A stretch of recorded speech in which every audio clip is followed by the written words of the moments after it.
आज हम 7th class की साइंस का first chapter nutrition in living organism plants का थोड़ा सा ब्रीफ इंट्रोडक्शन देखने वाले हैं, सो दैट ये चैप्टर आपको अच्छे से समझ आ जाए। सबसे पहले न्यूट्रिएंट्स क्या होते हैं, वो कंपोनेंट ऑफ फूड जो कि हमारी बॉडी के लिए बहुत ही असेंशियल होते हैं, सभी लिविंग ऑर्गेनिज्म के लिए असेंशियल होते हैं, वो कहलाए जाते हैं न्यूट्रिएंट्स।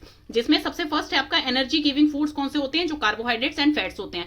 देन है बॉडी बिल्डिंग फूड जो कि प्रोटीन है। प्रोटेक्ट फ्रॉम डिजीज जो कि हमें डिजीज से प्रोटेक्ट करते हैं, वो है mineral and vitamin. Mineral and vitamin बहुत ही कम क्वांटिटी में हमारी बॉडी को जरूरत होती है, लेकिन ये बहुत ही असेंशियल होते हैं हमारे लिए, अदरवाइज हमें कई तरह की डिजीज हो सकती हैं। बॉडी बिल्डिंग फूड्स कौन से होते हैं, जो कि प्रोटीन के अंदर होते हैं। स्टूडेंट्स जो जैसे कि अभी आप ग्रोइंग एज में हैं, तो ग्रोइंग एज में और जो फिजिकल एक्टिविटी बहुत ज्यादा करते हैं, उन्हें प्रोटीन ज्यादा क्वांटिटी में लेना चाहिए। एनर्जी गिविंग फूड्स कौन से होते हैं, जो हमें तुरंत एनर्जी देते हैं, वो होते हैं कार्बोहाइड्रेट्स एंड फैट्स। फैट्स में ऑलमोस्ट डबल कैलोरीज होती है कार्बोहाइड्रेट के कंपैरिजन में, इसलिए फैट हमें जो है कम क्वांटिटी में लेना चाहिए और कार्बोहाइड्रेट हमें ज्यादा क्वांटिटी में लेना चाहिए एज कंपेयर टू फैट के, बिकॉज फैट के अंदर डबल कैलोरीज होती हैं और फैट जो है हमारी बॉडी के अंदर स्टोर हो जाता है जाके, तो उसको हम रीयूज कर पाती है हमारी बॉडी जब उसे जरूरत होती है। वो हमें एनर्जी भी देते हैं एंड हमें वार्मथ भी प्रोवाइड करते हैं। तो ये होते हैं आपके न्यूट्रिएंट्स जो कि कंपोनेंट होते हैं फूड के। अब न्यूट्रिशन क्या होता है, जब हम ये न्यूट्रिएंट्स लेते हैं और इससे हम क्या करते हैं, इसको हमारी बॉडी यूटिलाइज करती है डिफरेंट डिफरेंट फंक्शंस के लिए, तो उस चीज को हम कहते हैं न्यूट्रिशन। इन न्यूट्रिएंट्स के अंदर से न्यूट्रिशन लेते हैं हम, तो उन्हें कहा जाता है न्यूट्रिशन। अब न्यूट्रिशन जो है वो मेनली टू कैटेगरीज में डिस्टिंग्विश किए गए हैं। एक है autotrophic nutrition and second one is heterotrophic nutrition.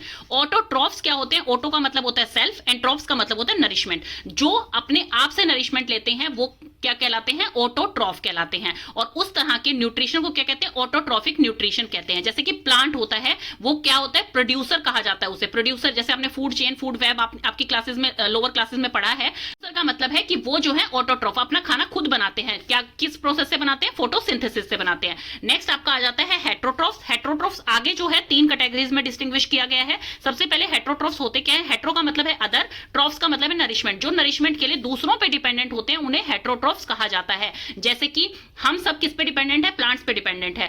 कई जो एनिमल्स जो होते हैं वो एनिमल पे ही डिपेंडेंट होते हैं। फॉर एग्जांपल लॉयन जो है वो डियर को खाता है, लेकिन डियर क्या खाता है, डियर प्लांट से ही अपना फूड लेता है। तो इसलिए हम सब किस पे डिपेंडेंट है, प्लांट्स पे डिपेंडेंट है, इसीलिए प्लांट को प्रोड्यूसर कहा गया है। तो यहां पर हेट्रोट्रॉफ्स के आगे तीन कैटेगरीज हैं। सबसे फर्स्ट इसमें आ जाती है सेप्रोट्रॉफ्स। सेप्रो का मतलब होता है रोटन, रोटन मतलब कि डिके। जो डेड एनिमल्स हो जाते हैं उनसे जो अपना फूड लेते हैं उन्हें कहा जाता है सेप्रोट्रॉफ्स। मतलब क्या होता है, डेड एंड डिके मैटर। जो भी ऑर्गेनिज्म अपना फूड जो है वो डेड एंड डिके मैटर से लेते हैं उन्हें सेप्रोट्रॉफ्स कहा जाता है।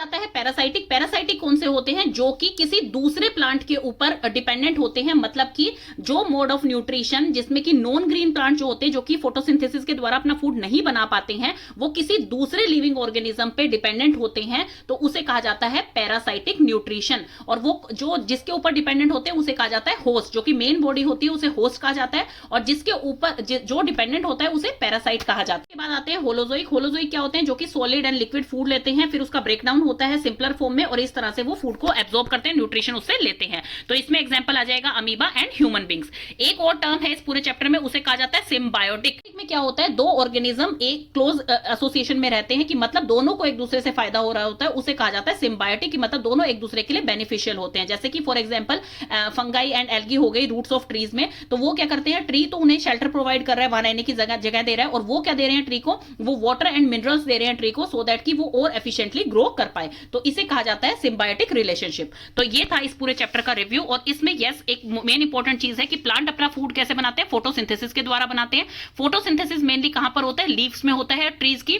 और ट्री लीव्स में कैसे होता है, उसमें स्टोमेटा प्रेजेंट होता है। स्टोमेटा कुछ इस तरह का होता है, स्टोमेटल पोर होते हैं, और ये जो होते हैं इन्हें गार्ड सेल कहा जाता है। जो ये पोर होते हैं ये किससे गार्डेड होते हैं, गार्ड सेल से गार्डेड होते हैं। दो गार्ड सेल लगे होते हैं स्टोमेटल पोर्स के अंदर, और ये डे टाइम में जो है ये ओपन होते हैं। ओपन होने के बाद ही इसमें जो गैसियस एक्सचेंज होता है, जिससे आपका फोटोसिंथेसिस प्रोसेस होता है, जिस प्रोसेस में कार्बन डाइऑक्साइड को ये लेते हैं एंड उसका बाय प्रोडक्ट जो बनता है ऑक्सीजन, उसको ये आउट कर देते हैं, जो कि हमारे लिए बहुत ही ज्यादा बेनिफिशियल होती है। तो इसकी रिएक्शन क्या होती है, जिसमें कार्बन डाइऑक्साइड प्लस वाटर मिलकर यहां पर क्या बनाते हैं, ग्लूकोज बनाते हैं एंड प्लस ऑक्सीजन बनाते हैं। ऑक्सीजन जो है यहां से आउट हो जाती है and glucose in the form of food plant जो है उसे लेता है। तो इसी पूरे प्रोसेस को फोटोसिंथेसिस कहा जाता है। तो डे टाइम में ये गार्ड सेल इस तरह से ओपन रहते हैं, जिसके थ्रू ही ट्रांसपिरेशन प्रोसेस होता है। ट्रांसपिरेशन क्या होता है? जिसमें वाटर का लॉस होता है, जो एक्सेस वाटर होता है प्लांट के अंदर, वो इन्हीं लीव्स के द्वारा, स्टोमेटल पोर्स के द्वारा ही रिमूव होता है। इस प्रोसेस को ट्रांसपिरेशन कहा जाता है। एंड नाइट टाइम में क्या होते हैं? ये क्लोज हो जाते हैं, सो दैट कि वाटर का ज्यादा लॉस ना हो, और तभी उस टाइम जो है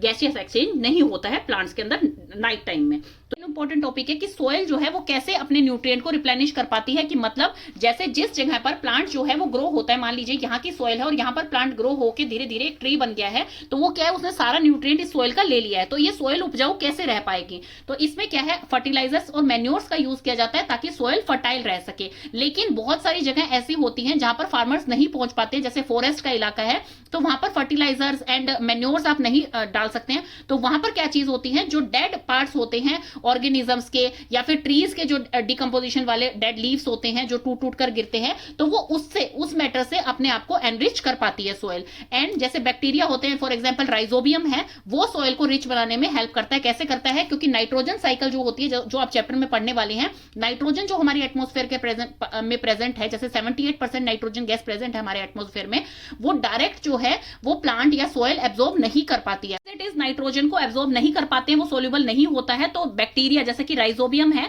वो उसे कन्वर्ट कर देते हैं और फिर उसके बाद वो सोल्यूबल हो जाते हैं इजीली सॉइल के अंदर, जिससे कि वो फर्टाइल रहती है। तो ये पूरा था इसका एक ब्रीफ रिव्यू।